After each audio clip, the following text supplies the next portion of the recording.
guys, Harold Osmer, West Hills Wood, beginner woodworking ideas here. Today, we're going to talk about measuring.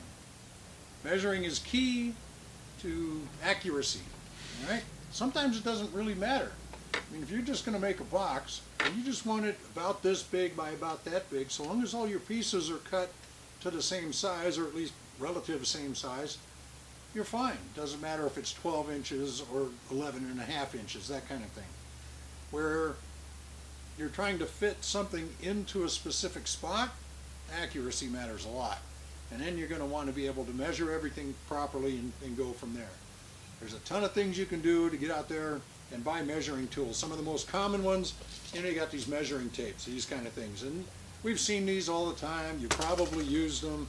They're all over the place. There's a thing called standout, which means how far can this thing go before it falls over? Well, for us and for our purposes, that's not going to be that big of a deal. So you just want to find one a decent length.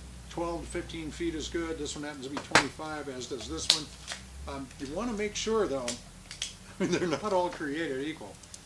This one's really difficult to read. The lines, the demarcations on here, even though it's accurate, they're really hard to see. This one's much darker, much better. I prefer this one over the other one any day of the week. This is also a construction tool. It's Swanson Speed Square, and you hold it up, you draw your lines, you go 45 degrees, you can make different pivots, angles, all kinds of different things you can do with it. It's terrific. I wind up using it a lot, just if nothing else, just to help align things. It works really well in the shop. Next kind is pretty common is this, which is a combination square. It's got 45 degrees on one side, so you can see there, if you do this, you can draw a line in 45 degrees. And if you go this way, you can do it at 90. Okay, that's easy enough. It's got a little nut here you can loosen up, so you can make this bigger and smaller. And where that comes in handy is if you wanted to draw a line on your box or something here. You get out your pencil, you can put it in the mark here, and you can just slide it along to get a nice straight line. You can also use it when you're trying to align something. You can glue it up this way and move it down here, make sure everything is square. Works out. This is not a combination square. It's a square itself. Pretty much does that. We have rulers. This is a nice long ruler. It works out well for when I'm cutting vinyl, this kind of thing. It works, I mean, it's a yardstick, okay? Okay, it's bigger than a yardstick. It's 48, which works out great because a lot of times you're dealing with plywood. For the beginner guy, standard ruler is fine. Make sure you can read it again. You need nice contrasty letters compared to the background on it. This is a nice thin one. I look after it. I keep this one in a sleeve just to make sure the edge stays good. If you're going to use it for a line when you're cutting with a razor blade kind of thing, keep an eye on it because you'll eventually start digging into it and you'll change the shape of your blade. I have a T-square where I have that drama. Next thing you want to think about is how are you going to mark your lines? All right, if you're going to mark it with a Sharpie, that's okay. You can see it. I mean, watch this. Sharpie. Holy cow, you can see that, no problem. Notice there's a pencil mark right next to it. Big difference.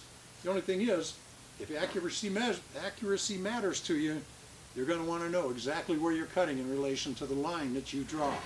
If you have a pencil, you got a nice tight line and you can see it really well. If you're drawing on darker wood, you may have some drama. You could get a white pencil for crying out loud. But for just a beginner guy, standard number 2 pencil works out well. Make sure you get a nice sharp edge on it and make sure you're consistent about where you cut. Right? Easy enough.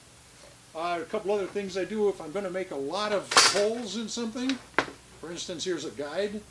Simple little jig, a little piece of scrap wood. If I put this up against there, well now I've got a very consistent marking spot of where I'm going to put my holes, and bingo, pretty much dictates that. It's already measured out. I only had to measure it once.